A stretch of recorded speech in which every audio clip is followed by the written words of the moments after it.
19 na taon gulang pa lamang si Maya nang maramdaman niyang tila naputol ang bahagi ng kanyang pangarap. Lumaki siya sa Ilocos, sa isang simpleng tahanan na napapaligiran ng hangin, ng dagat, at tunog ng mga dahon ng niyog. Mahilig siyang gumuhit mula pagkabata. Sa bawat papel, binubuo niya ang mundong hindi niya pa nararating. Mga lungsod, mga tao, at mga kwentong siya mismo ang lumilikha. Ngunit isang aksidente ang nagbago sa lahat. Habang tumutulong siya sa kanilang tindahan, nadulas siya at bumagsak ng masama. Ang kanyang kanang kamay, ang kamay na ginagamit niya sa pagguhit, ay malubhang nasugatan. Maghihilom din yan, sabi ng doktor. Pero hindi bumalik ang dati ng lakas. Hindi na siya makaguhit ng maayos. Hindi na siya si Maya na puno ng kulay. Sa halip, naging matahimik siya. Iniiwasan ng dati niyang mga hilig, pati na rin ang mga tao. Hindi na ako to. Bulong niya minsan habang hawak niya ang kanyang lumang sketchbook.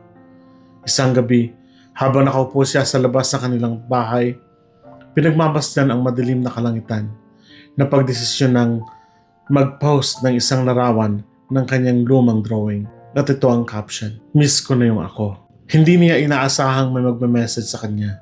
"Why did you stop?" Napakunot noo siya. Ang pangalan na nag-message, Zayed. Half Filipino, half Emirati. Lumaki sa Dubai. Sa una, baliwala lang kay Maya, pero makulit si Zayed. "You don't just stop being who you are." Muli nitong sabi. Hindi niya napigilang sumagot. "Nasira yung kamay ko." Matagal bago nag-reply si Zayed. "I am sorry." Pero hindi ibig sabihin nun na tapos ka na. Doon nagsimula ang kanilang usapan. Sa mga sumunod na araw, naging bahagi ng routine ni Maya ang pakipag-chat kay Zayed. Iba siya sa lahat na nakausap niya. Hindi siya mapilit, hindi rin siya mapanghusga. At higit sa lahat, marunong siyang makinig. "Anong itsura ni Ilocos?" Tanong ni Zayed isang gabi. Simpleng sagot ni Maya. "Tahimik, walang skyscrapers. Gusto ko yan." "At ikaw? Kamusta sa Dubai?" "Maingay, magarbo, pero minsan nakakapagod." Napangiti si Maya. Magkaiba sila ng mundo, pero somehow magtatagpo sila. Habang tumatagal, napapansin ni Maya na unti-unti siya nagiging masaya ulit. "Try mo ulit kumuhit," sabi ni Zayed minsan. "Hindi ko kaya." "Try lang." Hindi kailangang perfect. Dahil sa kanya, sinubukan ulit ni Maya. Mahirap, masakit, pero may kakaibang saya. Isang araw, ipinakita niya ang isang simpleng sketch. "Hindi maganda," sabi niya. Ngumiti si Zayed sa video call. "It's beautiful." "Talaga lang?" "Yes, because it's you." Doon niya naramdaman ang pagbabago. Hindi lang sa kanyang kamay kundi sa puso niya. Lumipas sa mga buwan hanggang sa isang araw. "Maya," sabi ni Zayed. "Oh? I'm coming to the Philippines." Napatigil siya. "Bakit?" "To see you." Kinabahan si Maya. "Paano kung hindi mo ako magustuhan?" Tumawa si Zayed. "Matagal na kitang gusto." Pagdating ni Zayed sa Ilocos, hindi niya mapakali si Maya. Na magkita sila, parang tumigil ang mundo.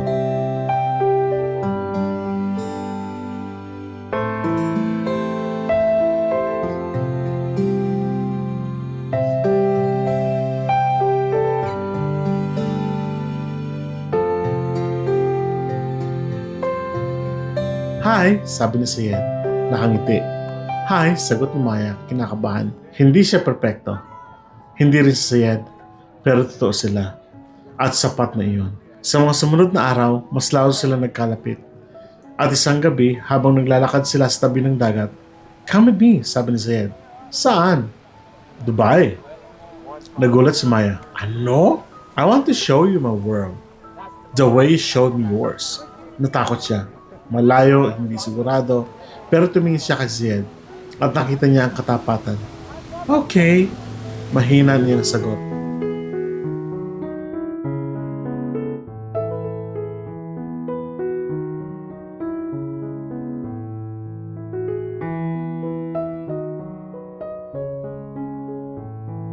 At doon nagsimula ang pinakamalaking hakbang sa buhay niya. Pagdating sa United Arab Emirates, parang siyang nasa panaginip. Matataas na gusali, maliwanag na ilaw, mga lugar na dati ay ginuguhit lang niya. Ngayon, nararanasan na niya. "Welcome to my home," sabi ni Zayed. Dinala siya ni Zayed sa iba't ibang lungsod, Dubai, Abu Dhabi, at iba pang lugar na puno ng ganda at kasaysayan. Sa bawat lugar na pinupuntahan nila, dala ni Maya ang kanyang sketchbook. Sa una, nanginginig pa rin ang kanyang mga kamay. Pero habang tumatagal, mas nagiging matatag. "Look!" sabi niya isang araw, pinakita niya ang drawing ni Skyline na pangiti si Zayed. "I told you na ano, you never lost it." Sa United Arab Emirates, hindi lang siya naglakbay, natagpuan niya uli ang kanyang sarili at mas lalo niyang minahal si Zayed. Isang gabi, sa gitna ng lungsod na puno ng ilaw, "Maya," sabi ni Zayed, "Oh, I think I'm in love with you." Natihimik siya. Hindi dahil sa duda, kundi dahil alam niyang ganoon din ang nararamdaman niya. "Me too," sagot niya. Sa ilalim ng mga ilaw ng lungsod, nagsimula ang kanilang pag-ibig. Hindi perpekto, pero totoo. Lumipas sa mga panahon at dumating ang mga araw na kailan nga niya magdesisyon. "Mananatili ba tayo dito?" tanong ni Maya. Umiling si Zayed. "May isa akong gustong puntahan." "Saan?" "Sa kung saan ka nagsimula."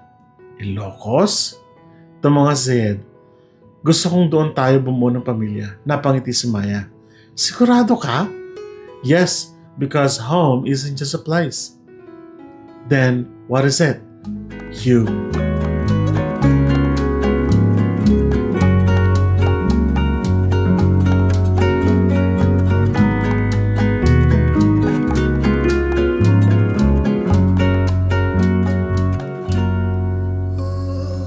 Bumalik sila sa Ilocos. Sa parehong hangin, sa parehong dagat, pero ibang Maya ang bumalik. Mas matatag, mas buo. Nagtayo sila ng maliit na tahanan, simple pero puno ng pagmamahal. Si Maya ay muling gumuhit. Hindi na natakot kundi may tapang. Si Zayed naman ay natutong mahalin ang simpleng buhay. At sa paglipas ng panahon, nabuo ang kanilang pamilya. Isang munting bata ang dumating sa kanilang buhay. Isang simbolo ng lahat ng kanilang pinagdaanan. Habang hawak ni Maya ang kanilang anak, napangiti siya. "Hindi ko akalain na aabot ako dito," sabi niya. Hinawakan ni Zayed ang kanyang kamay. Ang kamay na minsang sugatan. "Hindi ka nag-iisa," sagot niya. Tumingin si Maya sa paligid, sa bahay, sa dagat, sa pamilya niya. At doon niya naintindihan ang buhay ay hindi nasisira dahil sa sugat. Minsan, doon pa ito nagsisimula maging totoo. At ang pag-ibig ay hindi lang dumarating at pinipiling buuin araw-araw. Sa Ilocos, sa United Arab Emirates, saan man sila dalhin ng mundo. Dahil sa huli, ang tahanan ay hindi lugar, kundi ang taong pinili mong makasama habang buhay.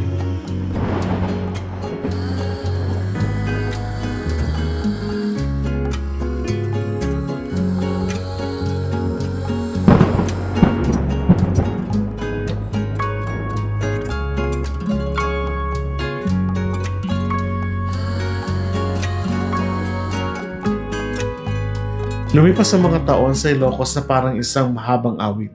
Payapa, puno ng alaala, at may halong saya at pagsubok. Lumaki ang kanilang munting pamilya. Ang unang anak nila ay si Ayan, isang masayahing batang lalaki na mahilig tumakbo sa tabing dagat. Tila ba kaibigan niya ang hangin. At sinundan ito ni Layla, isang batang babae na tahimik ngunit malalim pag-iisip katulad ng kanyang ina. Sa bawat araw na lumilipas, lalong napupuno ng kulay ang buhay ni Maya at Zayed. "Mama, turuan mo ako mag-drawing," sabi ni Layla. Isang hapon habang nakaupo sa tabi ni Maya. Ngumiti si Maya, hinawakan ng lapis gamit ang kamay na minsan akala niya ay hindi na muling gagaling. "Sige," sabi niya, "pero hindi kailangan perpekto ha." "Bakit?" "Dahil mas mahalaga ang totoo." Samantala, si Zayed ay madalas nagkukwento kay Ayan tungkol sa Dubai, ang mga gusali, ang mga ilaw, at ang buhay na minsan niyang kinagisnan.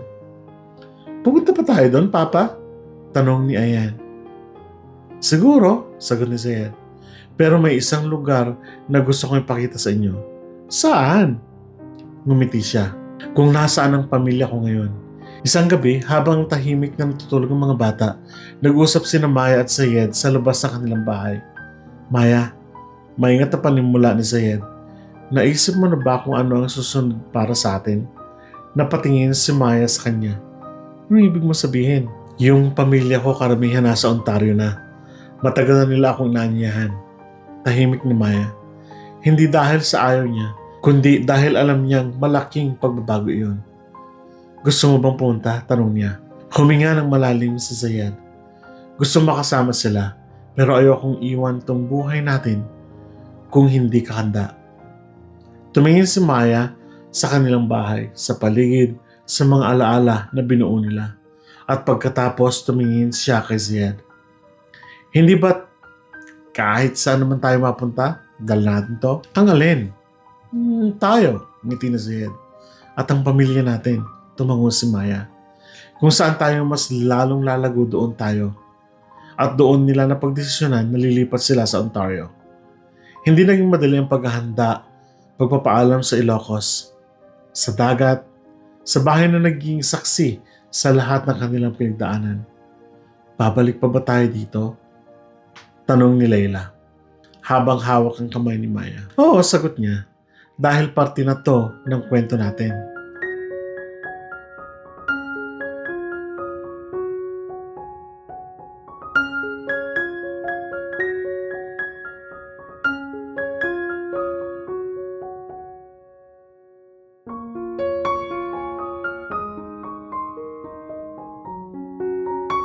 Dumating ang araw ng kanilang pag-alis.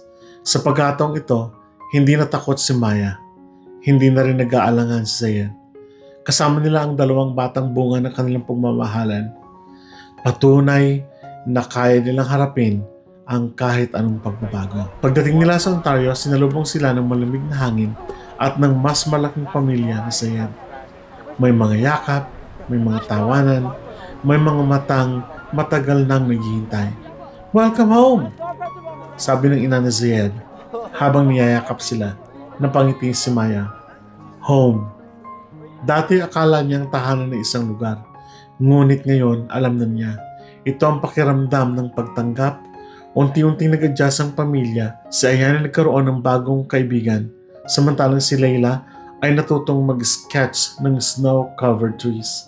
Si Maya naman ay nagbukas ng maliit na art space kung saan nagtuturo siya ng pagguhit hindi lamang sa mga bata kundi pati sa mga taong nawala ng kumpiyansa sa sarili tulad niya noon. At ikaw? Tanong niya kay Sayed isang gabi. Masaya, sagot nito. Sigurado ka? Oo, kasi kumpleto tayo. Habang pinagmamasdan nila ang kanilang mga anak na naglalaro sa salbas sa ilalim ng malamig na langit ng Ontario, napangiti si Maya. Mula sa sugat hanggang sa paghilom, mula sa pag-iisa hanggang sa pag-ibig, mula Ilocos hanggang United Arab Emirates, at ngayon, Ontario, Canada. Hindi naging tuwid ang kanilang landas, pero naging totoo. At sa bawat lugar ng kanilang napuntahan, may iniwan silang bahagi ng kanilang kwento. At may bitbit silang mas malalim na pagmamahalan. Maya, tawag ni Sayed. Hinahawakan ng kanyang kamay. Ang kamay na mismo akala niya ay hadlang. Oo, salamat. Para saan? Sa pagpili sa akin. Sa lahat ng lugar na napuntahan natin. Ngumiti si Maya. Araw-araw. Sa ilalim ng bagong langit, sa isang lupang hindi nila kinalakihan, ngunit natutunan nilang mahalin. Patuloy nilang binubuo ang kanilang kwento. Hindi perpekto, ngunit buo. Hindi madali, ngunit totoo. At ang higit sa lahat, magkasama habang buhay. Lumipas ang 6 na taon sa Ontario na tila isang mahabang paglalakbay. Punong-puno ng pagbabago, pagsubok at maliliit na tagumpay na unti-unting bumuo sa mas matatag na pamilya ni Maya at Sayed. Mas malaki na sina Ayan at Layla. Si Ayan ay naging responsable at mapagkalingang kuya, habang si Layla naman ay mas lalo pang mahilig sa sining. Mas madalas ay kasama niya si Maya sa pagguhit. Ngunit mas kampante na ang kamay nito, mas buo na ang loob. Samantala, Si Maya ay hindi tumigil sa pag-aaral. Sa kabila ng pag-aalaga sa mga bata at pagtulong sa bahay, nag-enroll siya sa isang online course bilang administrative assistant. Sa una, nahirapan siya, lalo na sa paggamit ng mga bagong sistema at teknolohiya. Parang hindi ko kaya, sabi niya minsan kay Zed habang nakatitig sa laptop. Lumapit si Zed at hinawakan ang kanyang balikat. Naalala mo nung akala natin na hindi ka na makakaguhit? Tanong niya. Napangiti si Maya. Naalala ko. At anong nangyari? Natuto ako ulit. Exactly, sabi ni Zed. Kaya mo rin ito. At tulad ng dati, hindi siya sumuko. Gabi-gabi siyang nag-aral. Araw-araw, unti-unti siyang natuto hanggang sa isang araw. Nakapasa ako! Masayang sigaw ni Maya. Agad siyang niyakap ni Zed. I knew it! Hindi ko ito magagawa kung wala ka, sabi niya. Umiling si Zed. Hindi, ikaw yan. Ako lang yung naniniwala. At sa mga panahon iyon, may isa pang pangarap ang unti-unting nabubuo sa isipan ni Zed. Isang maliit na negosyo. Gusto kong magtayo ng sarili nating business, sabi niya isang gabi habang nag-uusap sila. Anong klaseng business? Tanong ni Maya. Something simple, something na may puso, katulad ng alaala natin noon. Napangiti si Maya. Naalala mo pa yon? Hindi ko makakalimutan yon. Doon nagsimula ang lahat.